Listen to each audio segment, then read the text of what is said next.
இறைவா இறைவா இறைவா குட் மார்னிங்.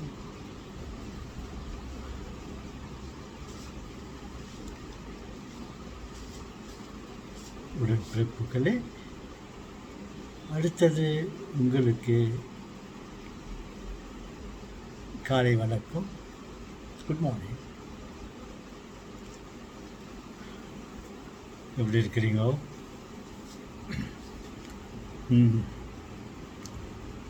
அன்பு உள்ளங்களே, இன்றைக்கு உலக ஆராய்ச்சி ஈடுபட முன்வந்திருக்கிறேன். ஆண்டவன் படைப்புகள், ஆகாய படைப்புகள், சூரிய, நிலா, நட்சத்திரங்கள் இவைகளை பற்றி ஆராய்ந்த நான் பூமியை பற்றி ஆராயமிலிருந்தேன் ஆராயப் போகிறேன். அன்று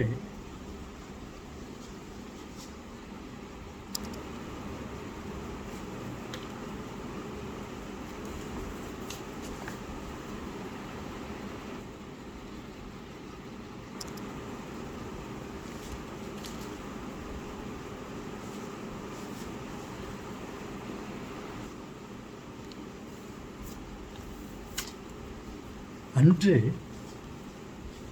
1942 ஆண்டு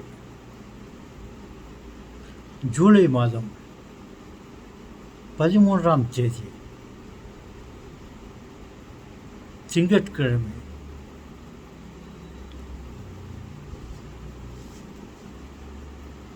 இந்த பூமியை ஆராய வெளியே வந்தேன். இருட்டறையிலிருந்து வெளியே வந்தேன். கண்கொள்ளா காட்சி.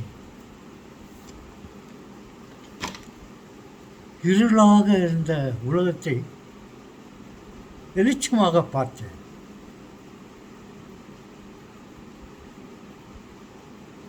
என்ன அழகு!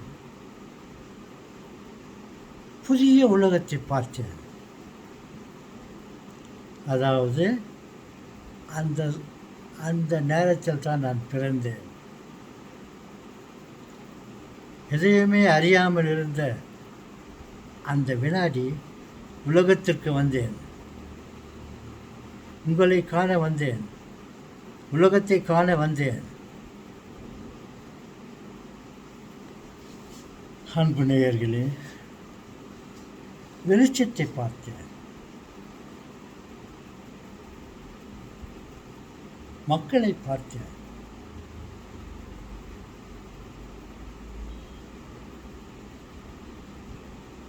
அழுவதா சிரிப்பதா என்று அறியாமல் ஆழ்ந்த கண்ணீரிலே அழுதேன்.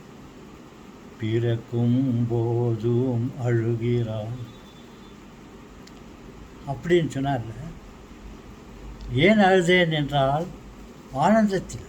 என்ன உலகம், என்ன உலகமடா,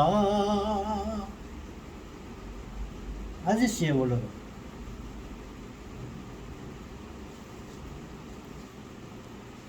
முதலாக உணவு அறிந்தேன். பால் குடித்தேன், சிரித்தேன்.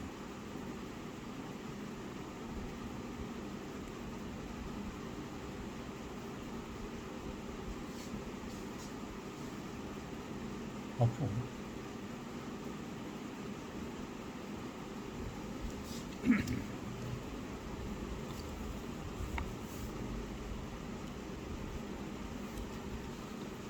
குளிரை உணர்ந்து, உஷ்ணத்தை உணர்ந்து,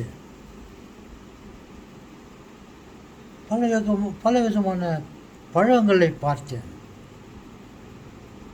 பலவிதமான காய்கறிகளை பார்த்தேன். மரங்களை பார்த்தேன்.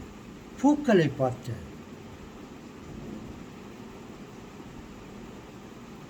விதவிதமான வாசனைகளை உணர்ந்தேன். நறுமணத்தை உணர்ந்தேன். நாட்டத்தை உணர்ந்தேன். பலவிதமான பழங்களை பார்த்தேன்.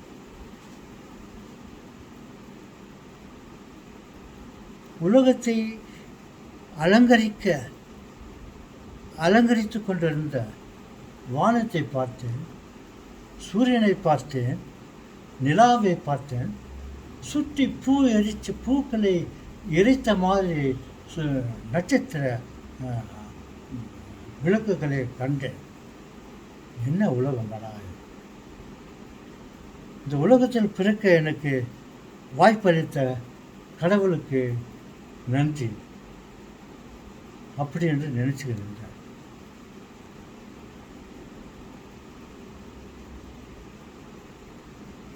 இந்த உலகத்தில் பலவிதமான பொருட்கள், தங்கம், வெள்ளி போன்ற பலவிதமான உலோகங்கள் உலகத்தில் புதைக்கப்பட்டிருந்தன.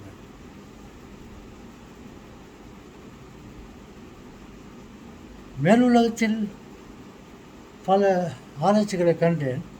ஆனால் உலகத்தை மாதிரி பார்க்கவில்லை. உண்பதற்கு ஆகாரம், பலவிதமான பழங்கள், பலவிதமான ஆகாரங்கள், கண்குளிரா காட்சிகள், நுகர்வதற்கு, ஸ்மெல்லிப்பதற்கு பலவிதமான இனிமையான வாசனை, சப்தங்கள், ஒலி, பறவைகளின்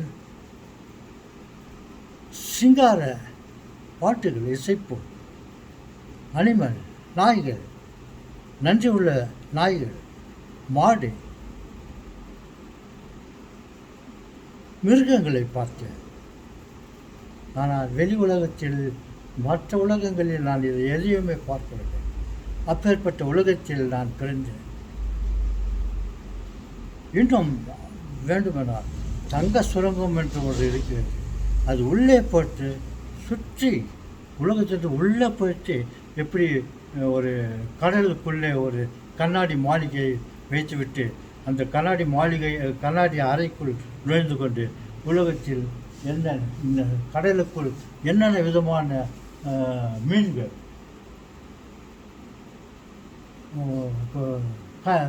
தண்ணீரில் வாழக்கூடிய அனைத்து மீன் வகைகளை எப்படி பார்க்கிறோமோ அந்த மாதிரி தங்க சுரங்கத்திலே இறங்கினேன். 10,000 அடிகளுக்குள்ளே இறங்கினேன். சுற்றி பார்த்தேன்.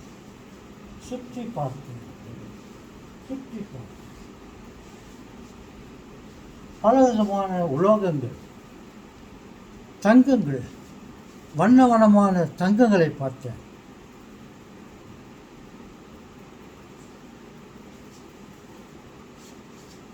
அப்பேற்பட்ட உலகத்தை ஆராய வேண்டும் என்று நினைத்து கொண்டு இருந்த நான் உலகத்தை ஒரு சிறிதளவு சுற்றி பார்த்து விட்டேன்.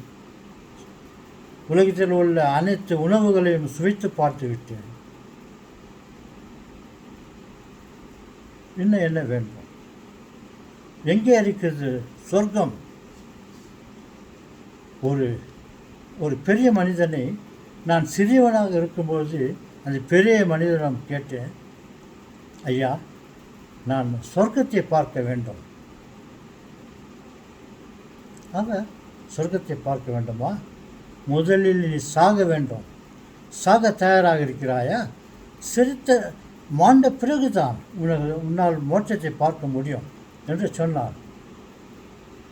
அது தவறாக எனக்கு தோன்றியது. இறந்த பிறகு மோட்சத்தை பார்ப்பதா? இங்கே இருப்பது தான் மோட்சம். இதை விட்டு இருக்கும் இடத்தை விட்டு இல்லாத மோட்சத்தை தேடும் நண்பனே எனக்கு என்னையே என்னுடைய மனசாட்சியால் சொல்லிக் கொடுத்தது. சொர்க்கம் எங்குமே இல்லை, இந்த பூமி தான் சொர்க்கம். மாண்ட பிறகு மனிதன் இல்லை, சொர்க்கம் இல்லை, நரகம் இல்லை. மாண்ட பிறகு மாண்டதோடு சரி. ஆனால் இருக்கும்போது அனுபவித்து கொண்டிருக்கிறேன் உலகத்திலே இதுதான் சொர்க்கம் என்று எனது மனதுக்கு வந்தது. ஆனால் நான் நினைப்பது தவறு. இந்த உலகமே இப்படி இருந்தால் சொர்க்கம் எப்படி இருக்கும், ஆண்டவன் இருக்கும் இடம் எப்படி இருக்கும் என்று நான் நினைத்தேன். அற்ப ஆசைகளை, அற்ப பொருட்களை நினைத்து கொண்டு இதுதான்டா சொர்க்கம், இதுதான்டா மோட்சம் நினைத்து கொண்டு இருக்குமே. மறு உலகம் ஒன்று இருக்கிறது, கடவுள் ஒருவன் இருக்கிறார் எனக்கு மனசில் வந்துச்சு. சில சமயங்களில் சொன்னேன், மரணத்திற்கு பிறகு ஒன்றும் இல்லை என்று. ஆனால் கண்டிப்பாக இருக்கும் என்று நினைக்கிறேன். ஓகே, இதயங்களே, பார்ப்போம். வணக்கம்.